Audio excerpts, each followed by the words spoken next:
Oh no. This is worse than I thought.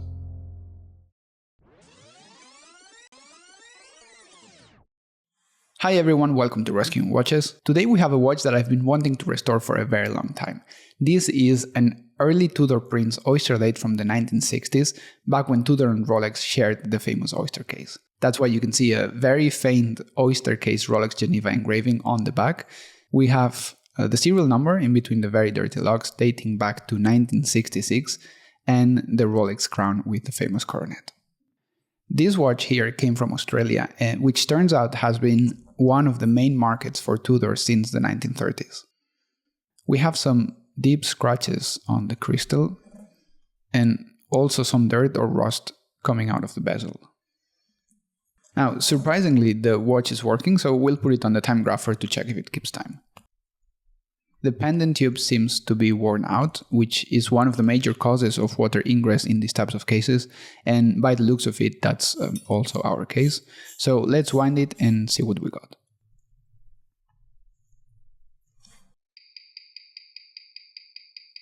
Oh, wow. Not a single value even close to where it should be. We are gaining around 2.5 minutes per day. The amplitude is very low, close to 130 degrees, and the bit error is very high at 3.6 milliseconds. Nothing unexpected though, the biggest surprise here is that it's working at all, so we'll take what we get.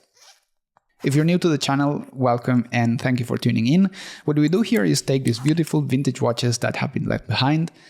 We take the whole thing apart, clean them, fix them, and bring them back to life so they can continue their journey. I can see at least 4 different watchmaker marks here inside the case back. Those are service marks, which tells us that the previous owner cared about the watch. And I also see a very dirty movement with some concerning signs. So let's put this under the microscope. We have a very greasy reversing wheel. You can see the black gunk on the teeth. That's definitely not normal. But this is the first concerning sign. The movement clamp is completely rusted. So we had water inside the movement for a long time. We can see the movement caliber here, 2462. And moving towards the keyless works, which is usually where we would expect more rust, we have a mix of dirt, rust in the screw slot and crown wheel. We also lost some of the movement plating and oh no, this is worse than I thought. We have a massive layer of rust on the stem and a very concerning amount of dirt as well, which makes me think that the crown was not screwed in and the watch was possibly submerged underwater. If you have a look here at the rotor, these whitish stains could be from salt water.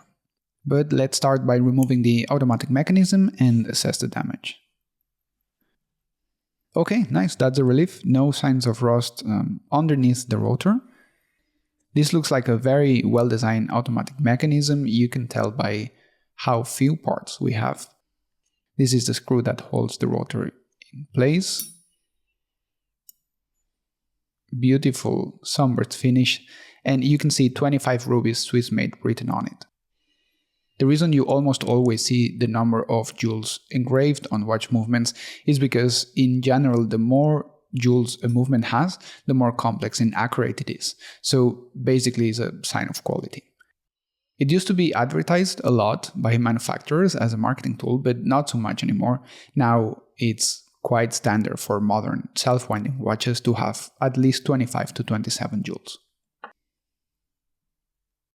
The reversing wheels are off, and on this side we still have 2 more wheels. This one is the reduction gear held on by a little lever and still getting caught underneath. Okay.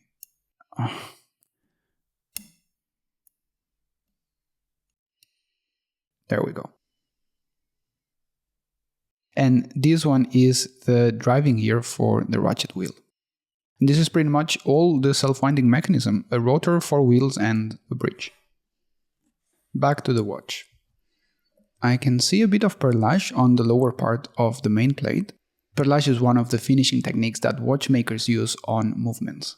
They do this with a rotating rod that's attached to a vertical drill that makes overlapping small circles on the plate. You can see them there below the balance wheel. It's generally a sign of quality if the movements are decorated, especially if you take into account that the owner of the watch will most likely never see it. The rust is keeping this movement clamp stuck inside the case. Okay, there you go. Yeah, we might have to replace this one. What they say about perlage is that these small circles have some microscopic grooves and help capture tiny bits of dust that end up in the movement during manufacturing, so it apparently has a function as well. Let's see how this looks. Oh, nice. It seems that the rust didn't manage to get all the way in. We'll have a look at it under the microscope, but let's take the movement out first. We have to turn the movement to unlock it from the case, and then we can flip it.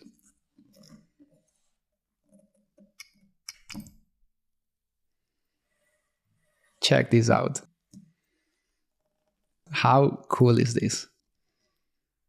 It looks like I got it from the bottom of the ocean, and to me this is part of the charm. I love it. What I don't like so much is the case and the crystal, but we'll get into it later on.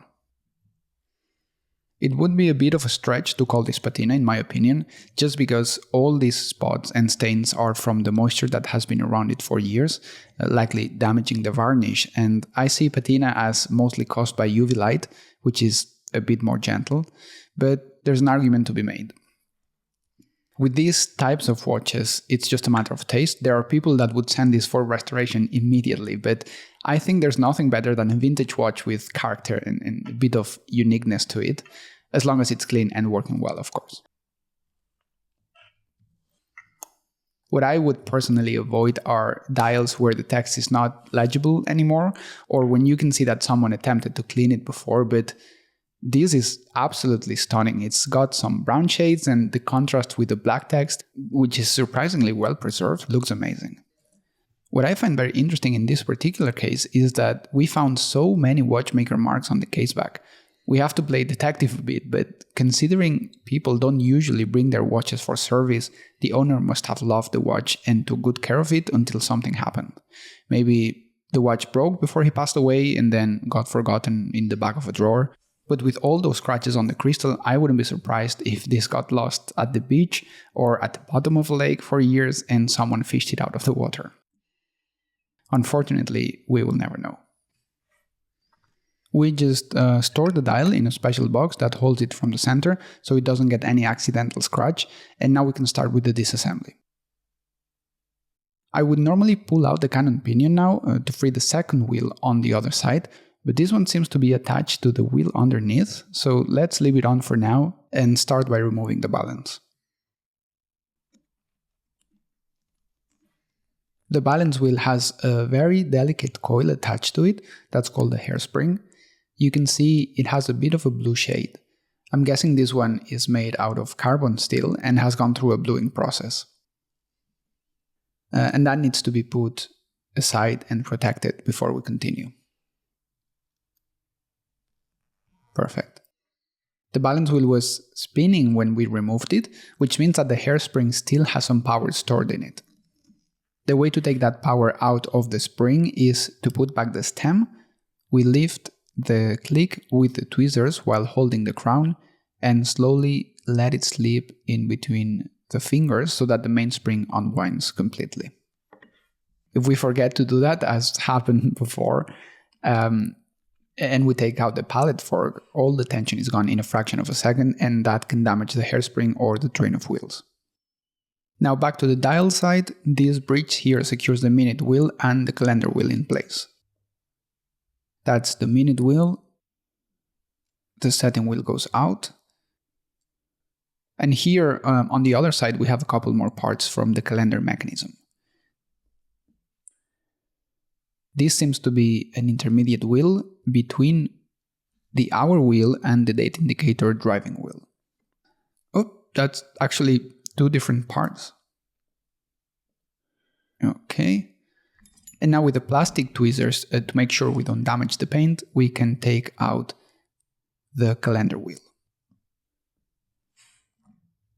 Let's see. Yeah, that's what I thought. The cannon pinion is mounted on top of a driving wheel, so good thing we didn't pull it out or we could have bent a couple of wheels. Next we have the date jumper and the date jumper spring, so let's use a bit of Rodico to remove them. We caught more than that. Here is the date indicator driving wheel, the jumper spring, and here underneath is the date jumper, which is the last part of the calendar mechanism. We can start with the keyless works, and for now everything looks alright. You can see a bit of that nickel plating going away in some edges of the main plate, showing the brass underneath, which is another indication of the watch being in a humid environment for a long time. I got this Tudor on eBay, and as I mentioned before, it came from Australia, so plenty of coastal cities there with high humidity. What not many people know is that Australia is one of the oldest markets for Tudor with almost a century of history. So the Tudor trademark was registered on 1926 on behalf of Hans Wilsdorf, the founder of Rolex, and Mr. Wilsdorf's vision with the brand was to offer more affordable watches than Rolex did, but keeping a similar standard in terms of build quality.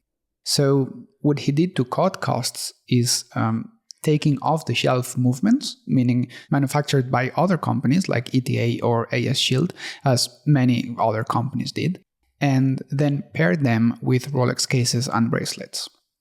You can even see it in this example here. The caliber we're working with is a 2462, but not made by Tudor, made by ETA, and then Tudor would modify it by adding different finishes and engravings, often etching away the ETA logo as well, and then using a Rolex Oyster case. Oh, look at this. There was some power left on the mainspring, and it unwound after lifting a bit the ratchet wheel.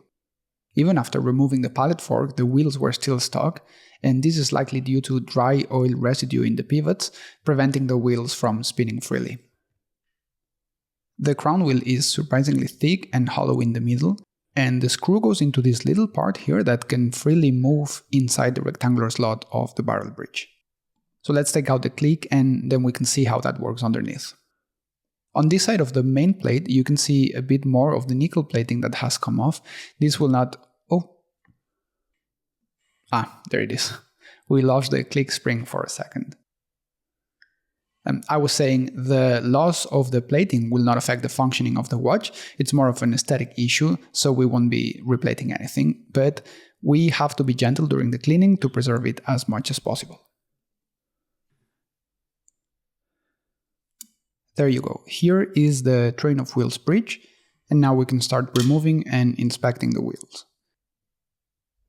We're looking for missing teeth, bent pivots or broken ones, anything that would affect the correct functioning of the watch. The last wheel, which is the one you see underneath the barrel, that's the intermediate wheel with the pinion lift facing up. And we have to take out the barrel bridge and the barrel first to set it free. It's stuck on the upper screw. Good.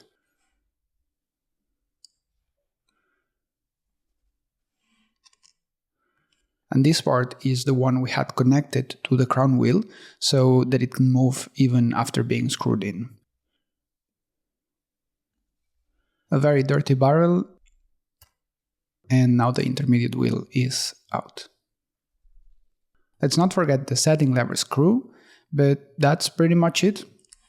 We still have some jewels that we'll have to take out and clean, but first we can let the watch cleaning machine do the work. Beautiful. Now, before starting with the cleaning, we have to take the mainspring out of the barrel and see if it needs to be replaced or not. And I left my story halfway, so let's go back to 1932, only 6 years after registering the Tudor brand name, the first Tudor watches started to make an appearance in Australia.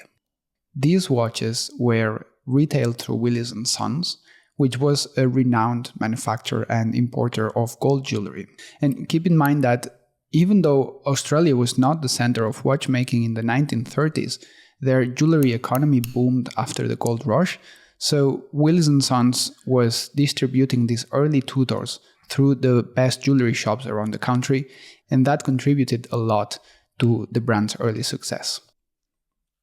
These early Tudor models were a bit different than the ones we see in later decades. They were rectangular and didn't have the Tudor rose in it. They only had Tudor written on the dial. The mainspring is looking pretty good. It might have been replaced already, so we will try to keep this one and see how the amplitude looks after we assemble it. Now let's make sure we spot all the rusted parts. This is one of the reversing wheels with a bit of rust on the inside and a concerning amount of grease on the teeth, both front and back. Here we have the crown wheel with a bit of rust on one side and a beautiful sunburst finish. And oh, I did not see that before. We are missing a tooth on the winding pinion, so I'll need to find a new one. The sliding clutch seems to be fine, no signs of rust. And here we have the crown and stem.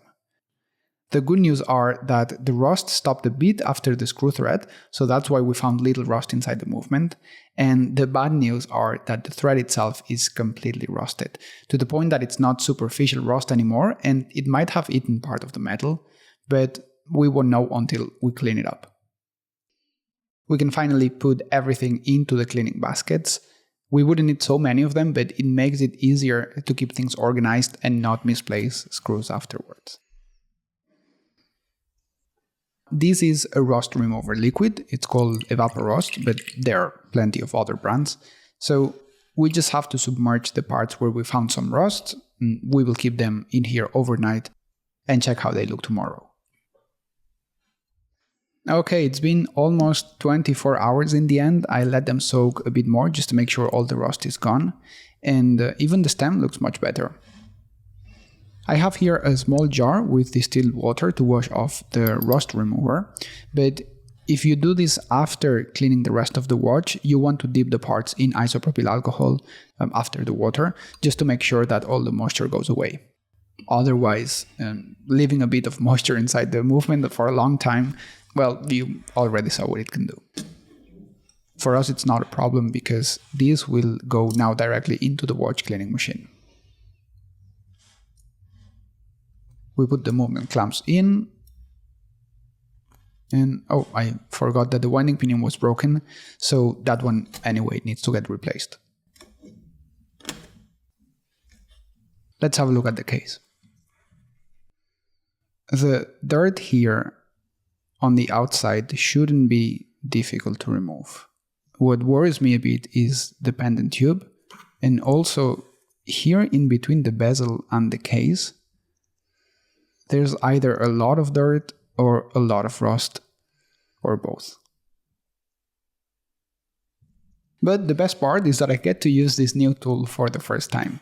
This is a bezel remover, and you see it has 4 wedges that when we turn this big knob get closer to each other and end up fitting between the case and the bezel. Now we press down gently while we keep turning, and there you go. Let's see. Oh no, it's a lot of rust and it's almost black. I don't know, I don't think it's superficial. And same here under the bezel. Well, we have some work to do. For now we can take out the crystal, and unfortunately we'll have to replace it. But it's always good to keep the original one just in case and not throw it away. This is pretty bad news. Now I'm sure this watch got fully submerged underwater. I don't even know for how long because this amount of rust is not normal. Now here at least is accessible, so let's go in with some pegwood first and see how much of it we can remove. Okay, some of it is coming off well. That's how you can spot surface rust. It's usually a bit more flaky or dusty, and it comes off well with pegwood. Deep rust, however, it's a different story. It will look very similar, same color I would say, but you will start seeing holes in the metal or even cracks because the rust will start eating it away. Here in general, when you're dealing with watch cases, the metal is quite thick, so the overall integrity of the case, let's say, it's not compromised, even if there's a bit of deep rust. But when you're dealing with thinner parts, it weakens the metal so much that it can make holes through it. You see this in a lot of old cars.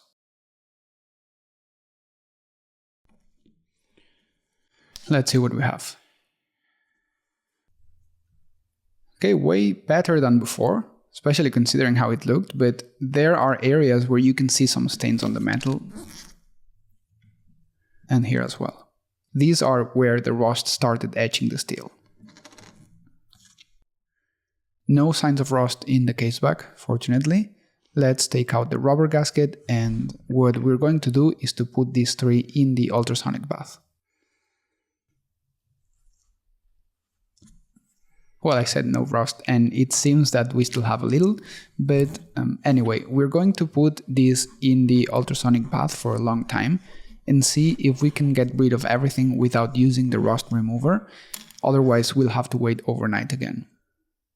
I told you before I was worried about the pendant tube, so let's have a look under the microscope. Yeah, this is what I was afraid of. Can you see the first screw thread here and the third one on the other side? They are much smaller than the middle ones. And this is actually very common in these models, and it happens because of the screw-down crown. And here inside we have a rubber gasket, so we have to remove that before cleaning the crown. The problem comes because every time you wear the watch, you have to unscrew the crown to wind it up, even if it's automatic, and then you screw it back in. You might be doing this every couple of days for years if you wear the watch a lot, and these screw threads are prone to wear. On top of that, what people usually do, which makes this even worse, is pushing the crown too hard before starting to screw in, and then over-screwing the crown onto the case, which kind of explains why we see more damage in the first and last part of the thread. So remember to be gentle with screw-down crowns and pushers as well if you have watches like that, especially in vintage chronographs like the Rolex Daytona. Replacements are not easy to find. Okay, last bit. Let's see if we can take it out. Perfect. Let's remove the pendant tube. Anyway, we have to replace it, so I'm not sure if we're going to manage with this mandrel. The tube is not long enough. Oh, okay. Well, anyway, we'll have to put a new one in, so I don't care if I deform it with the pliers. And there you go.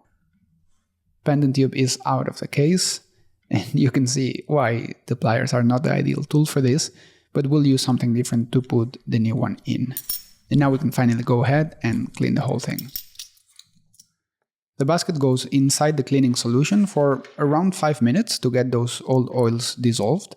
Then it moves on to the next 2 jars to get rinsed, and we finish in the heating chamber, which is that blue metal container you can see at the front. And by the way, if you want to get some project updates in between videos, check out Rescuing Watches on social media. Good, now let's see how the rest cleans up. The watch cleaning machine is for fine parts, and we use the ultrasonic bath for bigger parts like the case and the crown. In here we use Elma Red, which is a cleaning concentrate that mixes with water, and it's made specifically for the ultrasonic. We'll have this running for 15 minutes and check the parts afterwards.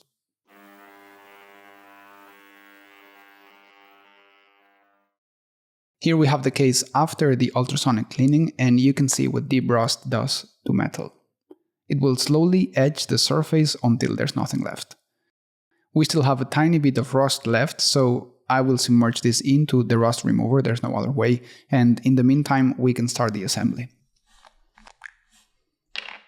At least we got most of that rust on the outside of the watch. The stem did an excellent job stopping the moisture from getting deeper, but unfortunately it has some damage as well. Not really surprising though after what we saw, but we'll have to make a decision later and see if we keep it or not.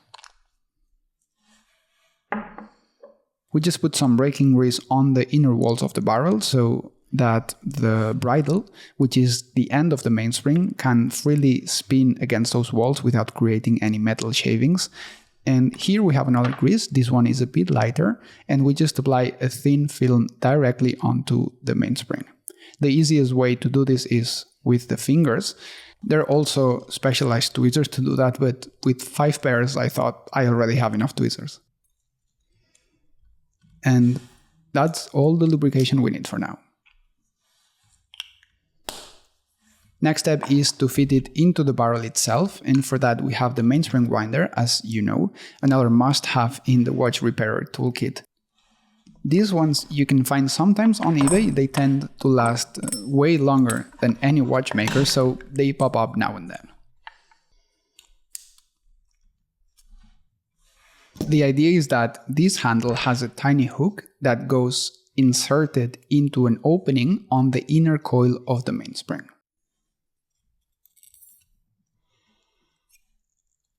There you go. And then that handle goes into the drum, which has enough space inside to hold the coiled mainspring. Then we just turn it until everything is inside. Now, very carefully, we have to take the handle out. So we spin it counterclockwise so that the hook from the handle disengages from the mainspring. With the tweezers, we go in between, holding the mainspring down.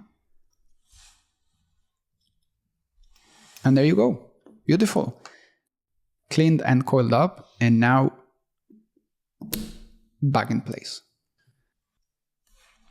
The arbor goes in.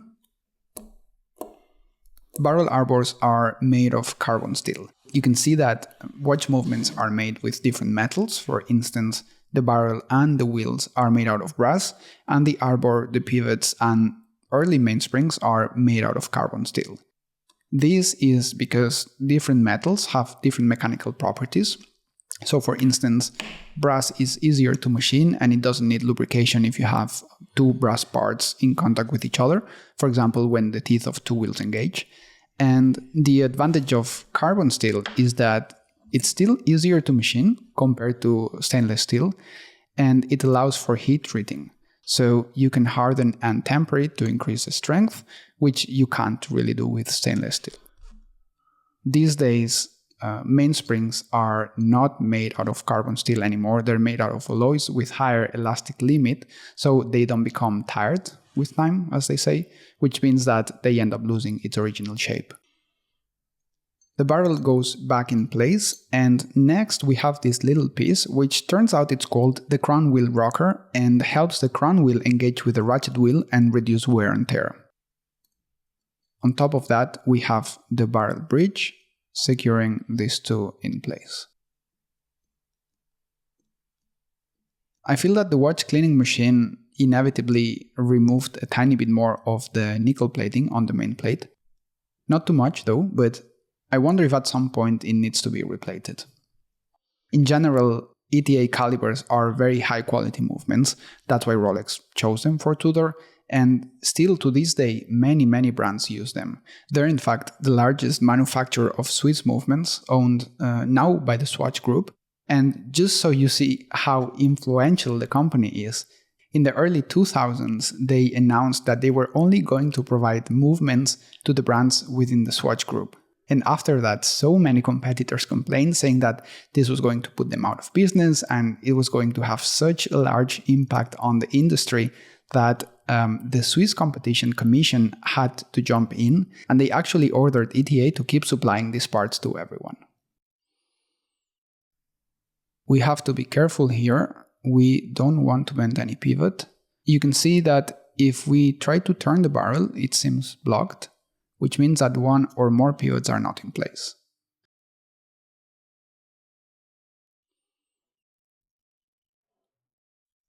Okay, now seems to spin freely. It was the fourth wheel pivot that was out of its jewel. Perfect.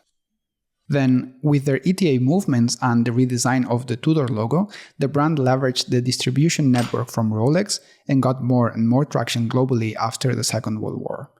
The new logo is the one we have here in this watch, which is a rose.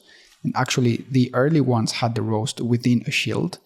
That rose is the emblem of the English House of Tudor, which they said symbolized the mix between the robustness of the construction and the elegance of their designs. Then from 1947 on, the shield started disappearing, and by that time Tudor incorporated the Rolex Oyster case in their watches and pivoted, like Rolex did, to mostly making tool watches. That's when the brand started to shine with the Tudor Oyster Prince and the Oyster Prince Submariner, and the rest is history. These models were so popular that you can still see many similarities in Tudor's most successful modern watches like the Black Bay 58. But without a doubt, their vintage watches, at least in my opinion, are some of the best value for money you can get. That's if you manage to find them in good shape, not like this one, but we are getting there. We have to be careful here with the click because of the click spring underneath. There you go. Now we can screw it to the movement, and that's what locks the ratchet wheel in place and keeps the mainspring under tension.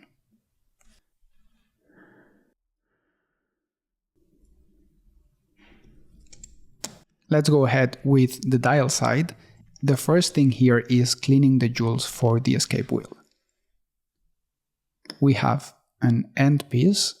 That's this metal piece with the cap jewel into it, which means that we have two jewels, one on top of each other.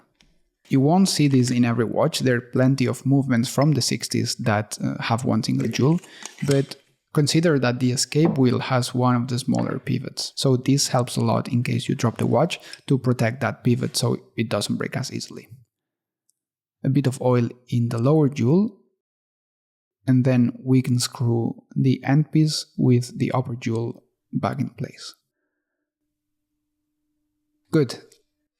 This is the new winding pinion, and if you take a look, this back says ETA 2450 and not ETA 2462, which is our caliber. This is something I learned after spending too many hours looking for parts online and often not being able to find them. These ETA movements are, in many cases, iterations from each other. You would have a base model, which is usually time only, and to manufacture more complicated movements within the same family, they would add more and more parts to it, which means that the basic architecture and the basic parts remain unchanged, which was our case with the winding pinion. The ETA 2450 is just an older iteration from ours. This is how the stem looks now after the cleaning. The rust remover worked very well, but again, we had some deeper rust and it edged the metal. It should be fine, but it's very worn, and to be on the safe side, I think I'd rather replace it for a new one. The stem is too long now, so we will have to cut it later, but for now we just want to put it in place so we can continue the assembly of the keyless works. The part that locks the stem in place is the setting lever, which is screwed in from the other side of the movement. This can take a few tries because I have to press the setting lever with my index finger from the other side, and if it doesn't lay flat, the screw will not engage. But it seems that we made it work. The keyless works is the name for the set of parts that work together to lock the crown in different positions. A crucial piece of that puzzle is the yoke, which is this longer part, and the yoke spring. In our case, that means two positions, so one for winding the watch and another one for setting the time. But in more complicated watches, this mechanism would have extra parts to, for example, set the crown in a position that advances only the date when you spin it. That's called a quick set date function, and it's something that I wish we had here.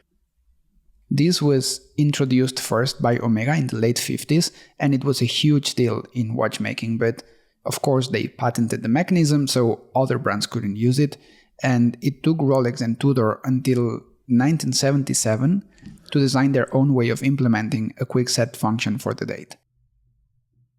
The setting lever spring is now on, so let's give it a try.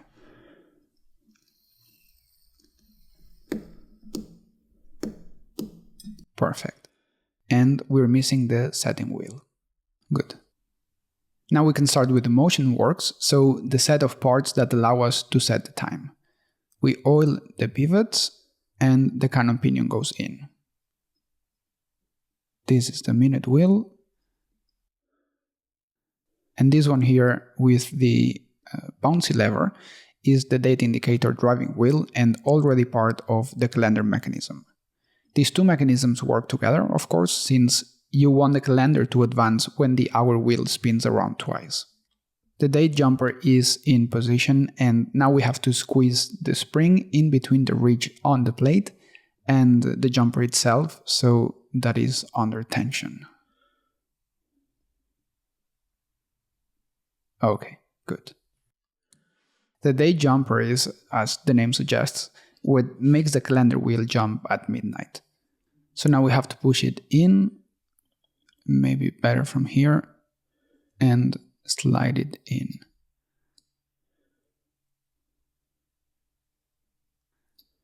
There you go. Now, this wheel was somehow in here, but I'm not sure how. Oh, wait. This was part of something else. Oop. It looks like some kind of intermediate wheel, not sure how it's called. And was it on top of this plate? Doesn't look right. Ah, wait a minute. I think it was actually inside the plate.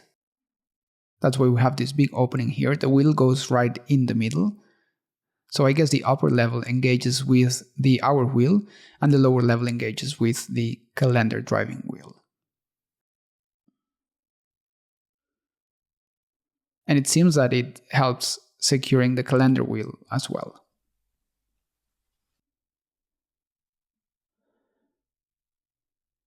Perfect. Same here on the other side. This is the cover plate so that the minute wheel doesn't move around. And if you have a look on the far end, it also overlaps with the calendar wheel teeth, so it's secured on both sides.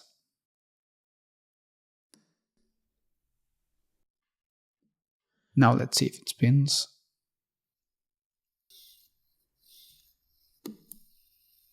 Good.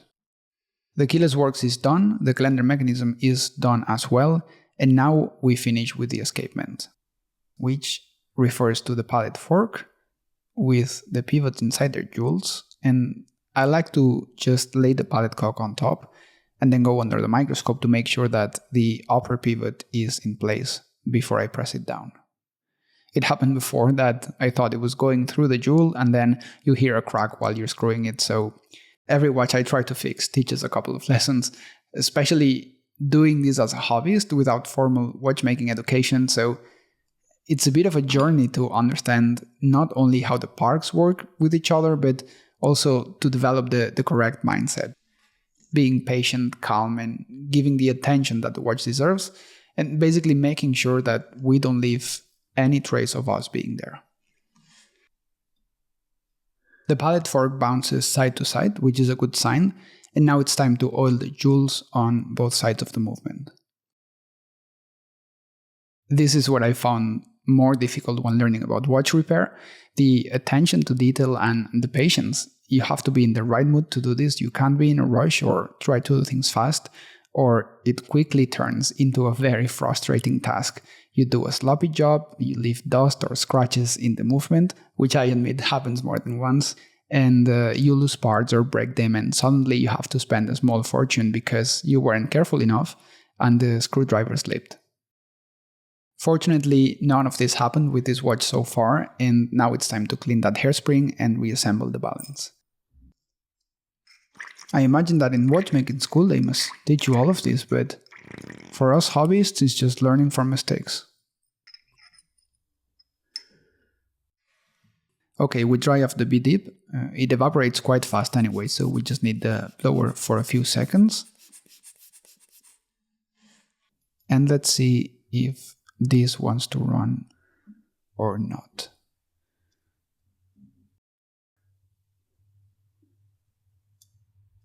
Come on. And it does. Nice.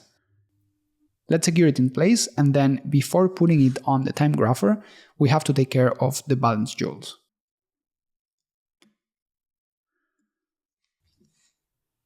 Okay, this is not our typical Inca block system. This is called a Keef A spring, and I'm using 2 needles to turn it until the side matches the little notch carved on the anti-shock unit and it pops open.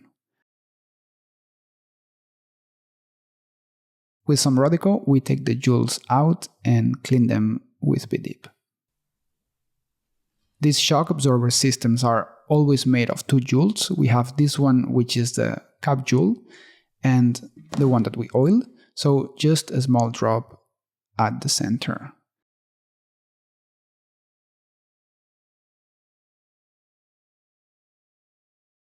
And then the lower joule with the hole for the balance staff pivot goes on top.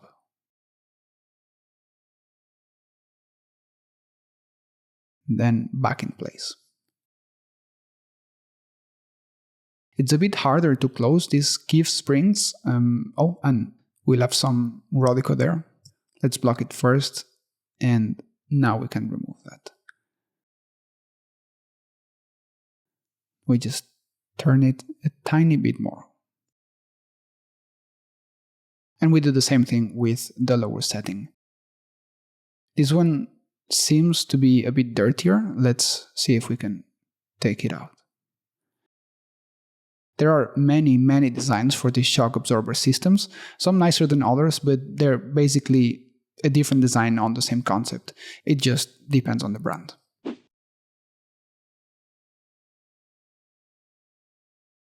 Let's have a look back on the time grapher. Well, it's better than before. If you remember, we had 144 seconds of rate, 133 degrees of amplitude, and almost double the bit error, but still far from perfect, so we have to investigate. And look what I found. This is called end shake, the play that a wheel has between both upper and lower joules, and here on the second wheel is definitely too much. What made me spot it is how the light is hitting the joule. On this side we have a shadow, and the thing is, when the joules are laying flush with the metal, you won't see any shadows, and of course you won't be able to grab them, but check this out. My guess is that the joule was replaced at some point and it was not done correctly, so we'll see if we can fix it. We already removed the power, and now the first thing is to take the bridge off, and let's check. See, this is the bottom part, and you can see there's still some room for that joule to be pressed in, so let's take out the side jouling tool. There are a few different tools to replace joules. Horia makes nice ones as well. And I like this one because it comes with a lot of different pushers and reamers that you can use to enlarge holes and do all kinds of stuff. So basically how it works is you have this spindle where you fit the pusher. There are many different types and sizes of pushers, so you can choose the one you like depending on the type of joule you're working with. In our case, we chose a pump pusher because it makes it a bit easier to center. And then we have a flat anvil below. The pusher is a bit bigger than the joule. Let me see if I can grab this properly. So when we press it down, the joule will hopefully slide upwards and rest centered inside the bridge. Let's have a look. The upper one is how it looked before, and the one below is after adjusting it, and now it sits flush. It's a tiny adjustment, but it can make a ton of difference. The balance goes back in place. Now let's screw it down, and we can wind this up a bit more before the moment of truth.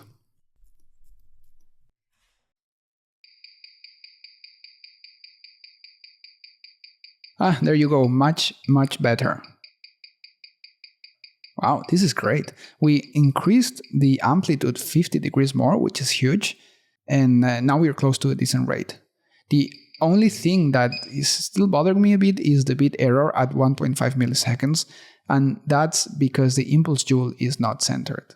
If we look under the microscope, it's a bit hard to see, but the pallet fork is not in the middle of the two banking pins. There is a bit more space on the left side. This is happening because underneath the balance cock there is a jewel attached to the roller, that's called the impulse jewel, and that jewel is what hits the pallet fork every time that the balance wheel spins left and right. If it's in the wrong position, it will hit it earlier when spinning in one direction, which means that the bit error will be off. To reposition the impulse jewel in this movement, we have to fit a screwdriver into that tiny slot and turn it. This is very risky, and you can see why. If the screwdriver slips, we're in trouble.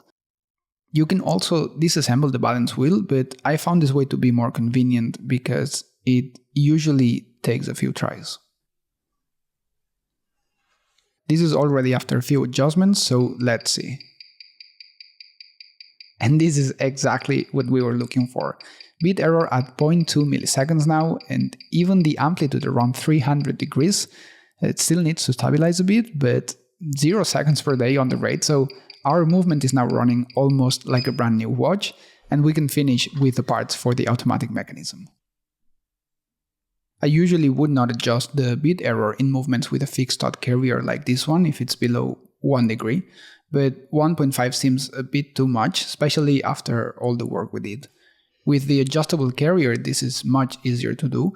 Most movements from the 70s onwards, I'd say, have one, and then you can just adjust it by moving the stud left or right without disassembling anything.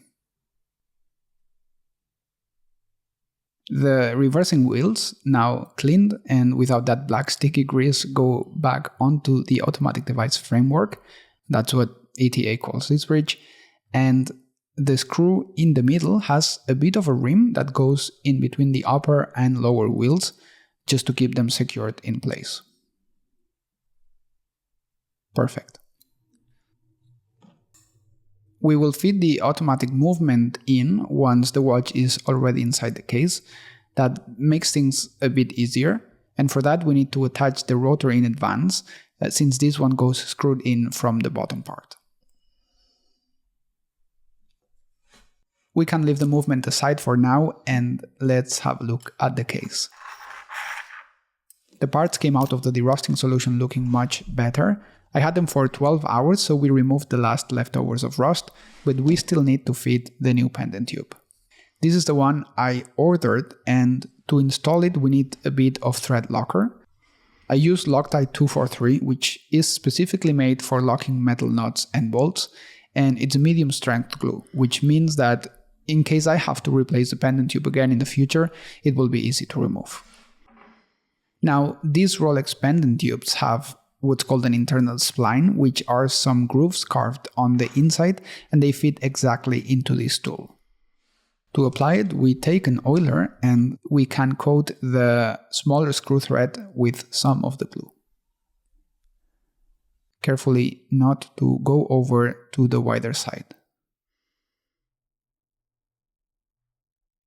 There you go. Now with this tool we can slowly screw it in the case, and because of the thread, the glue will distribute itself along the whole space.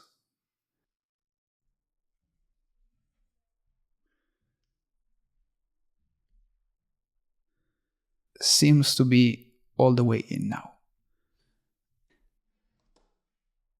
This will take 10 minutes to harden and 24 hours to set completely, so in the meantime we can continue with the crystal.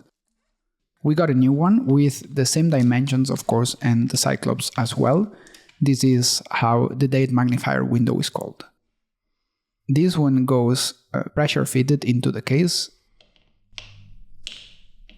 with the bezel on top.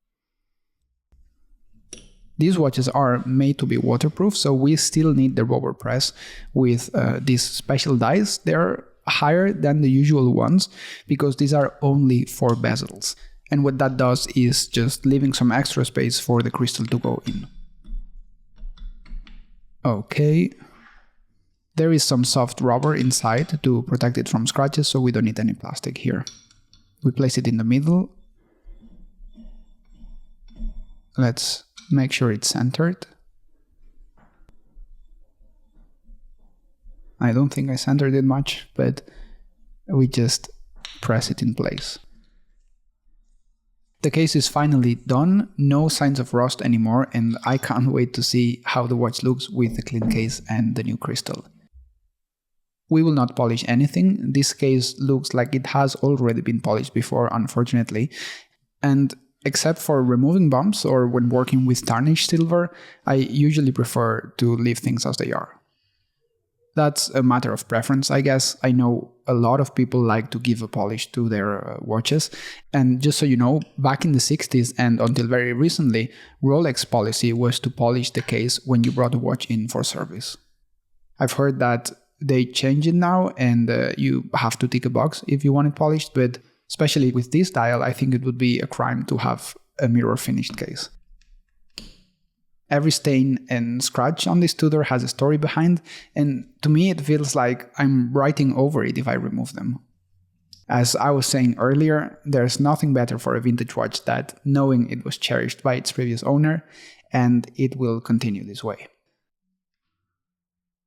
Let's give this a turn until the date wheel changes so we know that we're at midnight and we can set the hands correctly. And there you go. I finally got myself a new tool to set the hands.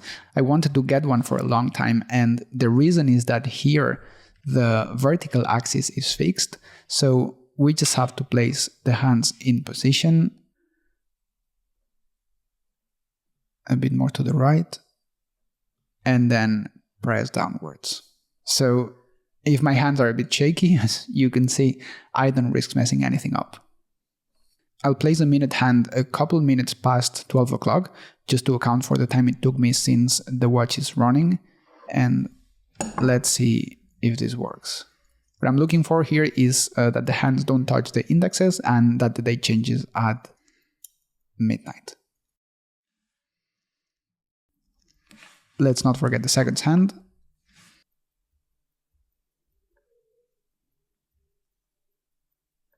Come on. And just a gentle press. Remember that we still have a huge stem that we need to cut, but first we can fit the movement inside the case, so anyway we have to take it out. And also, I can't forget, replace the rubber gaskets. We need two of them, one for the pendant tube and one for the crown. This is how Rolex designed their twin lock system, which refers to the screw-down crown, and the two rubber gaskets, that's where the word twin comes from. And it essentially creates two different sealed areas. To make sure that the rubber gaskets last, they need to be greased, and this is an easy way to do it.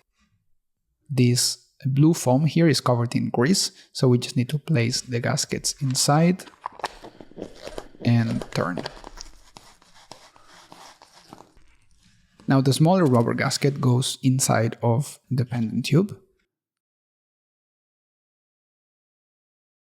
Quite slippery now. And it basically hugs the stem and prevents dust and water from getting inside the movement when the crown is unscrewed. At least to a certain extent in case of water. Okay, and the second gasket goes inside the crown and it presses against the edge of the pendant tube once the crown is screwed in. Great. We had a movement ring around the movement somehow. I'm not sure if it will stay in place. You can see on the ring the groove for the winding stem, so let's align them. And now we can put it inside the case. We just have to make sure that there is no dust inside the crystal. These things are a magnet for tiny dust particles, and the more you try to clean them, the more dust you get in.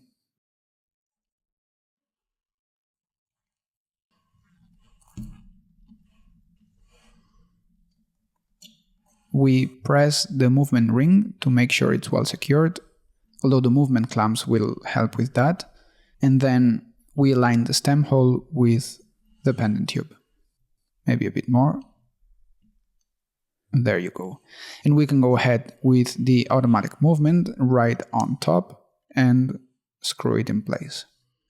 We needed quite a few repairs, but I think it says a lot about the quality of the movement when you see the state we found the watch in after decades of being mistreated and how smooth we got it to run. Also after being at least the 5th person that has gone inside this watch, judging by the watchmaker marks on the case back. It's crazy to me how delicate watch movements look, but how sturdy they are. With proper maintenance every few years, these things just run forever. Time to cut the stem to the correct size. So let's take the crown off. And then what we will do is to put it side by side with the old one. Just like that. And make a small mark with a permanent marker so we don't cut it too short. I like to leave always around 1 mm extra to be on the safe side, because with these pliers, you see it doesn't cut completely straight, so we have to use a bit of sandpaper to make sure it's flat and smooth before we screw the crown back in.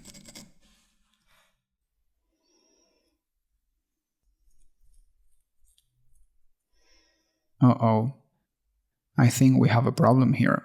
The crown seems to be spinning on itself and it doesn't screw. Have a look here. These twin lock crowns have 2 hexagonal parts that fit into each other and spin together, and because of these cracks, the bigger tube just spins around. So this is the old one, and unfortunately I had to order a new one, which was a bit painful. All these Rolex replacement parts are quite expensive, especially if they have here the coronet engraved. In our watch, you'll see that apart from the Rolex coronet, we have a straight line below it. There are different symbols that Rolex uses to differentiate between their crowns, and it's also a very good resource to spot fake watches. This is the new crown under the microscope, and that's how it should look, both tubes fitting perfectly around each other.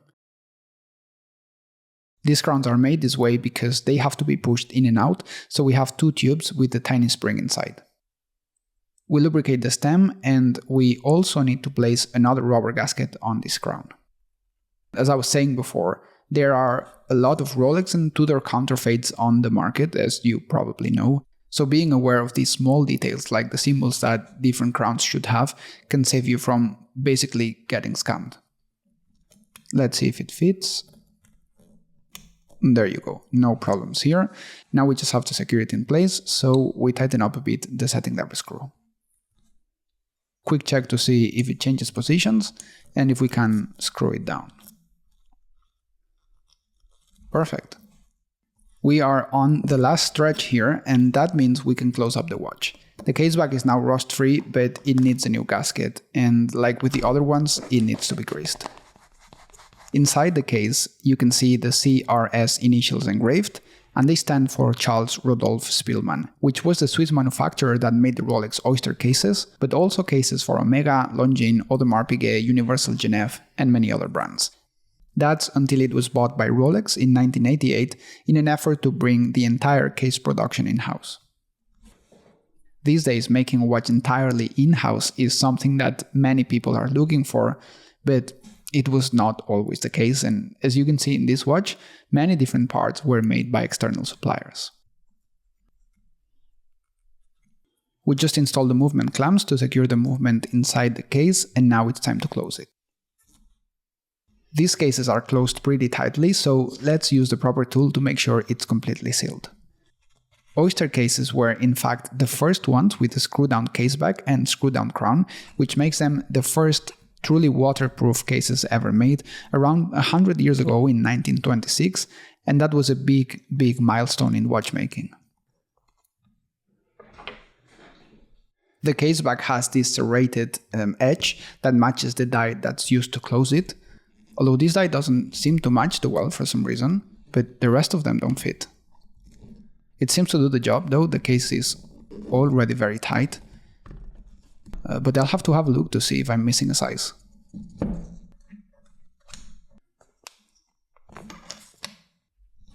Good, as you know, this is not done until we put some new straps on. These brown leather ones are perfect and hopefully match the tones of the dial. This is the best part about having these creamy colors on vintage watch dials, and also you get them on hands with aged tritium or radium lume. You can make them really pop with a pair of matching straps.